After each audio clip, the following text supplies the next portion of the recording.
मंदिर तोड़ दो, पर 700 साल बाद भी, 800 साल बाद भी ये सनातन समाज दोबारा उठेगा और बोलेगा कि हम मंदिर वही बनाए। अगर मंदिर तोड़ने से देवता का अस्तित्व खत्म होता तो सोमनाथ मंदिर को दोबारा बनाने की जरूरत ही नहीं थी। अगर मंदिर तोड़ने से देवता का अस्तित्व खत्म होता तो जितना हिंदू शास्त्रिक नियम है उसका कोई महत्व ही नहीं था। इसीलिए मैं आपके सामने बात रखना चाहता हूं कि अगर एक बार किसी, ये बात तो हम लोग को बहुत समझ में आती है, once a mosque always a mosque, once a waqf always a waqf. तो भैया अगर आपका ये कानून है once a waqf always a waqf, तो हमारा भी ये कानून है once a temple always a temple. अगर एक बार कोई जगह देवता की स्थापना हो जाती है तो वो समय के अंत तक देवता की रहती है, राजा भी उसको नहीं ले सकता।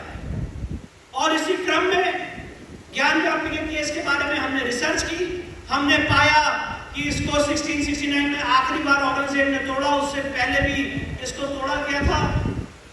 और तोड़ने के बाद आज भी जो मंदिर है वो वहां एक भग्नावशेष अवस्था में पड़ा हुआ है।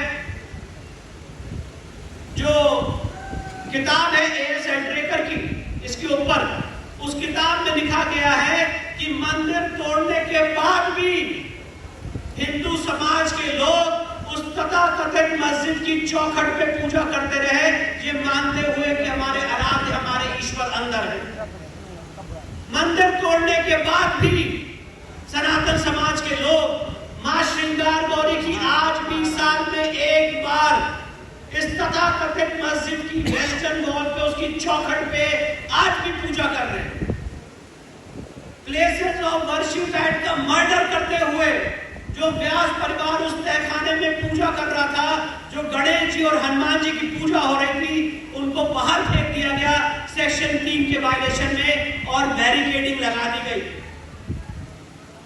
हमने इसमें सिविल सूट फाइल किया बनारस की सिविल कोर्ट में, और एक निर्भीक और निडर न्यायाधीश के हाथ में ये केस गया। और मैं आपके सामने वो किस्सा बताना चाहता हूं। 6 और 7 मई, 14, 15 और 16 मई 2022, ये 5 डेट बहुत इंपॉर्टेंट है सनातन समाज के लिए।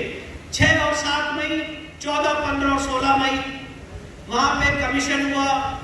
कमीशन के दौरान भारी मात्रा में जो मुस्लिम समुदाय के लोग हैं वो मैदानी चौराहे से गेट नंबर 4 तक भारी मात्रा में सड़कों पर उतरे हुए थे और कमीशन की कार्रवाई को बाधित करना चाहते थे, रोकना चाहते थे। और जब हम लोग वकील के रूप में वहां पे कमीशन में पार्टिसिपेट करने के, कोर्ट की ऑर्डर को कंप्लाई करने के लिए, तो इतना भारी जन सैलाब देख के ऐसा लगा कि आज हम लोग गेट नंबर 4 तक पहुंच ही नहीं पाएंगे। मैंने अपने पिताजी से पूछा कि भाई ये तो ऐसी स्थिति है कि आज शायद हम लोग यहां से जिंदा बच के भी नहीं जा पाएंगे। तो उन्होंने मुझसे कहा कि विष्णु आगे बढ़ते रहो, मुझे सिर्फ और सिर्फ महादेव दिख रहे हैं, तुम बढ़ते रहो। उस आत्मबल के साथ एडवोकेट कमीशन की निहत्ती टीम ज्ञान व्यापी परिसर के अंदर पहुंची। भारी मात्रा में उस परिसर में हिंदू चिन्ह मिले, हिंदू देवी देवताओं की मूर्तियां मिली, खंबे मिले, देवी देवताओं को रखने के आले मिले, 3 गुम्बद के नीचे हिंदू मंदिर के कटे हुए शिखर मिले। वेस्टर्न वॉल चीख चीख के कह रही है कि हिंदू मंदिर का भग्नावशेष है। और हद तो तब हो गई जब इस तथाकथित मस्जिद की गुम्बद के अंदर एक कैलेंडर लगा हुआ था और उस कैलेंडर पे लिखा था ज्ञान व्यापी मस्जिद। और जब उस कैलेंडर को उठा के देखा तो उसके नीचे स्वास्तिक का चिन्ह मिला।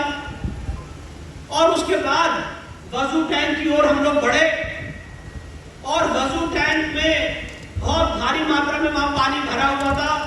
तो मैंने एडवोकेट कमीशन महोदय से रिक्वेस्ट की कि ये पानी खाली किया जाए। उन्होंने कहा कि अगर पानी खाली किया जाएगा, अंजुमन इंतजामिया ने ऑब्जेक्शन किया कि अगर पानी खाली किया जाएगा तो मछलियां मर जाएंगी। तो हम लोगों ने कहा कि हम लोग जैन समुदाय से आते हैं, बिना मछली मरे हुए हम इस वजू टैंक के अंदर जाएंगे। प्रशासन से रिक्वेस्ट की, पानी खाली किया गया, 1 फीट तक 2 फीट तक पानी कम किया गया, वहां पे ऑक्सीजन की व्यवस्था की गई कि अंजुमन इंतजामिया की जो मछलियां हैं वो ना मरे। और उसके बाद सीढ़ी लगा के जब हम बीच में पहुंचे तो मैं आपको यकीन दिलाना चाहता हूं, आपको वो क्षण, आपको वो पल बताना चाहता हूं, आपके सामने डिस्क्राइब करना चाहता हूं कि मैं और मेरी लीगल टीम कुछ समय के लिए भूल गए कि हम लोग वकील हैं और अपने देवता, अपने आराध्य को देख के चीख उठे, चिल्ला उठे, नमः पार्वती पते, हर हर महादेव। और उसी क्षण ये निश्चय कर लिया कि आज आखिरी दिन है जब हमारे शिवलिंग के ऊपर वजू हुआ है। आज के बाद हमारे शिवलिंग के ऊपर वजू नहीं होगा। 10 साढ़े 10 बजे हम लोग वाराणसी की सिविल कोर्ट में पहुंचे। वहां पे एप्लीकेशन दी कि उस एरिया को सील किया जाए और इस देश की बोल्ड जुडिशरी ने honourable mister justice Ravi Kumar Diwakar साहब ने आधे घंटे के अंदर उस एरिया को सील कर दिया। उसके बाद आप जान के हैरान हो जाएंगे, हम लोगों को पढ़ाया जाता है कि अगर कोई सिविल कोर्ट का ऑर्डर होता है और उससे कोई एग्रीड है तो उसके अगेंस्ट डिस्ट्रिक्ट कोर्ट जाएगा, फिर उसके अगेंस्ट हाई कोर्ट जाएगा, फिर सुप्रीम कोर्ट आएगा। पर ये कानून हमारे लिए, उनके लिए ऐसा कानून नहीं है। उन्होंने सिविल जज सीनियर डिवीजन के ऑर्डर को सीधे सुप्रीम कोर्ट में चुनौती दी। और जो आप लोगों ने करिश्मा किया था 2014 में, 2017 में, 2019 में, उस करिश्मे का कमाल है कि भारत सरकार के सॉलिसिटर जनरल ने सुप्रीम कोर्ट में जब इस केस की बहस हो रही थी, शिवलिंग को सील रखा जाए कि ना रखा जाए, भारत सरकार के सॉलिसिटर जनरल ने सुप्रीम कोर्ट में पटक में स्टेटमेंट दिया कि अगर उस शिवलिंग को टच भी कर दिया तो लॉ एंड ऑर्डर प्रॉब्लम हो जाएगी। और जो लोअर कोर्ट का सीलिंग का ऑर्डर था उसको सुप्रीम कोर्ट ने मेंटेन रखा, इंटैक्ट रखा। आज भी सीलिंग का ऑर्डर चल रहा है। 11 नवंबर 2022 के ऑर्डर से वो ऑर्डर बराबर कंटिन्यू है। और उसके बाद हमने वहां पे एप्लीकेशन दी और मैं यही बताना चाहता हूं, आपके सामने आज यही बात डेमोन्स्ट्रेट करना चाहता हूं कि ये केस विष्णु शंकर जैन, हरिशंकर जैन नहीं लड़ रहे। ये केस सिर्फ और सिर्फ मां श्रृंगार गौरी की शक्ति और भोले बाबा के आशीर्वाद से आगे बढ़ रहा है।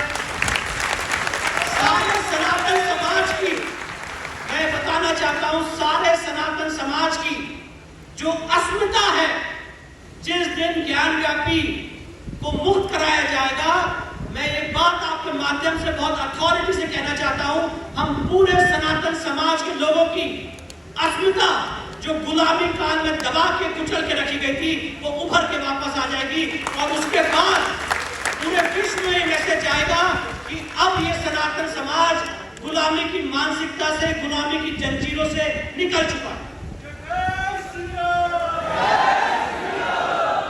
हमने इस केस में, मैं ये बताना चाहता हूं, ये बहुत दिव्य घटना है, आप लोगों के साथ शेयर करना चाहता हूं। हमने इस केस में एक application the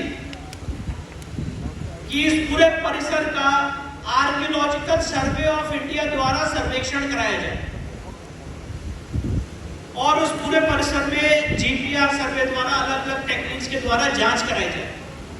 honourable district court Varanasi ने हम लोगों की बहस सुनी और जब मैं इस केस में बहस कर रहा था तो बहस में सारे फैक्ट्स और फिगर्स रखने के बाद मैंने कोर्ट में एक बात कही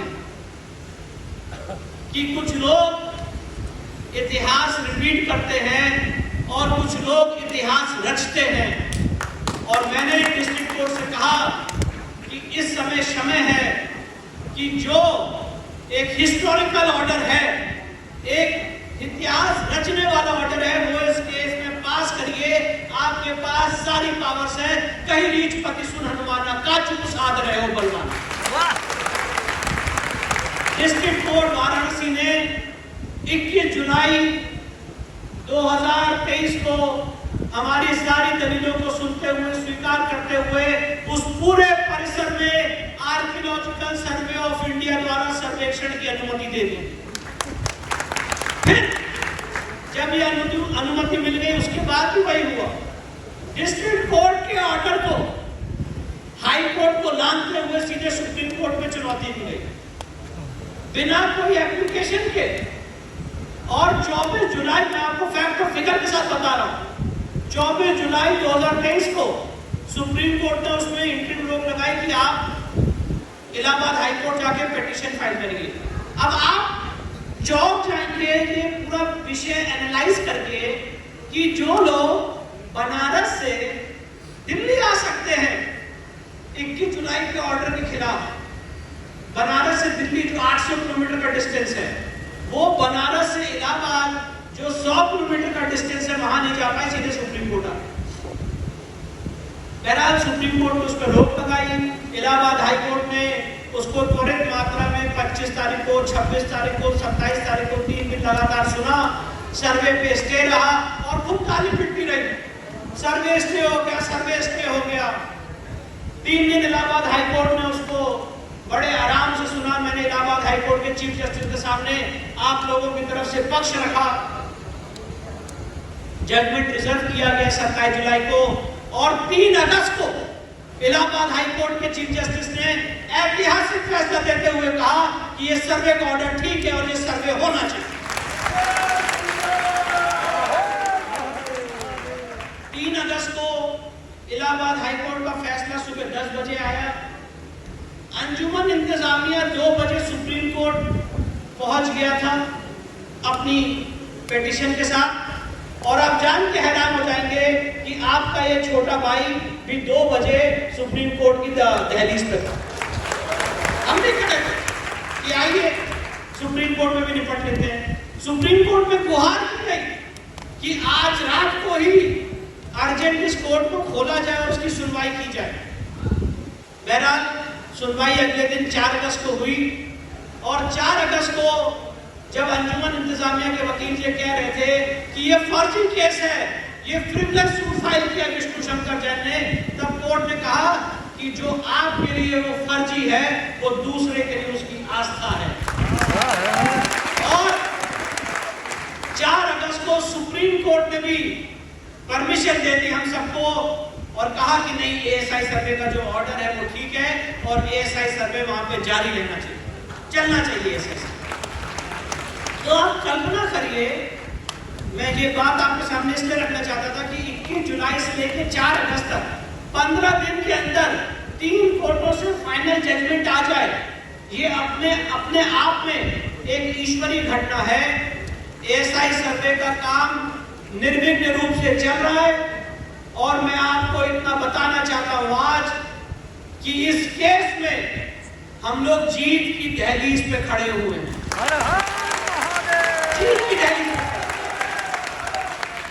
जिस दिन आर्कियोलॉजिकल सर्वे ऑफ इंडिया अपनी रिपोर्ट दे देगी और वहां पे खुदाई भी हो जाएगी, उसके बाद दूध का दूध और पानी का पानी हो जाएगा कि ये मस्जिद है कि महाजिद है। खुदाई से इसलिए वो डर रहे हैं, इसीलिए उनको डर है कि यहाँ पे सर्वे ना किया जाए। और जितने षड्यंत्र हैं वो सारे षड्यंत्र किए जा रहे हैं। और आप लोगों को एक बात और बताना चाहता हूं जाते जाते, अभी रिसेंटली एक षड्यंत्र रचा गया कि आइए भाई हम लोग ये मामला बातचीत से सुलझा लेते हैं। हम लोगों के हमेशा हमारे समाज में ऐसी दिक्कतें रही हैं, तो कुछ लोगों को भाईचारे का बहुत बड़ा एक प्रॉब्लम चढ़ा हुआ है और उन्होंने पेशकश भेजी कि आइए इस मैटर को बातचीत से सुलझा लेते हैं। तो जो पत्रकार बंधु थे, जो मीडिया के साथी थे, उन्होंने मुझसे सवाल पूछा कि भैया आपका क्या स्टैंड है इस केस में, जब समझौते की बातचीत होगी तो आप जाएंगे क्या? तो मैंने सिर्फ और सिर्फ यही कहा, और आप लोग आज उस स्टेटमेंट को बताइएगा कि मैंने सही कहा कि गलत कहा। मैंने कहा महादेव की संपत्ति के साथ 1 इंच का भी समझौता नहीं करेंगे।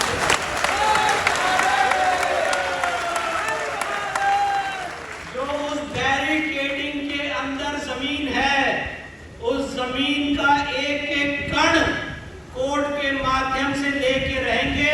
अब याचना नहीं, अब रण होगा और कोर्ट के माध्यम से अब हम ये देंगे और अब इस लड़ाई में हम आगे बढ़ चुके हैं। कैसा समझौता? किस चीज का समझौता? ये समझौता करें कि आइए वहां पे आधा आधा बांट लें, ये समझौता करें कि आइए इसकी जगह आपको दूसरी 5 एकड़ दे दें, ये समझौता करें कि इसके अलावा कृष्ण जन्मभूमि, गौशाला, टीले वाली मस्जिद, कुतुब मीनार के मुद्दे नहीं उठाएंगे। क्या समझौता करें? मैंने कहा मैं और मेरे पिताजी 1% का भी समझौता करने के लिए तैयार नहीं है। काशी तो मुक्त कराएंगे, पर काशी के अलावा जहां जहां इस्लामिक अतिक्रमण है उस पूरे एरिया को मुक्त करा के लीगल माध्यम से, कोर्ट के माध्यम से सनातन समाज को सौंपने का काम करेंगे। अब ये सनातन समाज अब वो दौर खत्म हो गया है जब आप हमारे शिवलिंग पे वजू करते रहो। अब वो दौर खत्म हो गया है जब गौशाला में आप यज्ञ कुंड में थूकते रहो, संस्कृत की ऋचाएं मिटाते रहो। अब वो दौर खत्म हो गया है जब इस देश में कुव्वतुल इस्लाम नाम की मस्जिद होगी और वहां पे हिंदू देवी देवताओं की कटी हुई मूर्तियां लगी रहेंगी। अब वो दौर खत्म हो चुका है जब हम ये कहेंगे कि ताजमहल मोहब्बत की निशानी है। अब सनातन समाज आगे आएगा, सवाल पूछेगा, सवाल उठाएगा और लीगल माध्यम से, एविडेंस के माध्यम से सिद्ध करेगा और वापस लेगा अपनी जितनी अस्मिता के खोए हुए केंद्र थे, अपनी जितनी आस्था के खोए हुए केंद्र थे। और इसी क्रम में ये पूरी लड़ाई चल रही है।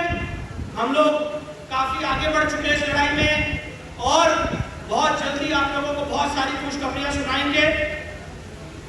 जाते जाते बस मैं इतना ही कहना चाहता हूं, जो शहीद भगत सिंह की कुछ पंक्तियां हैं वो मुझे याद आती हैं इस समय।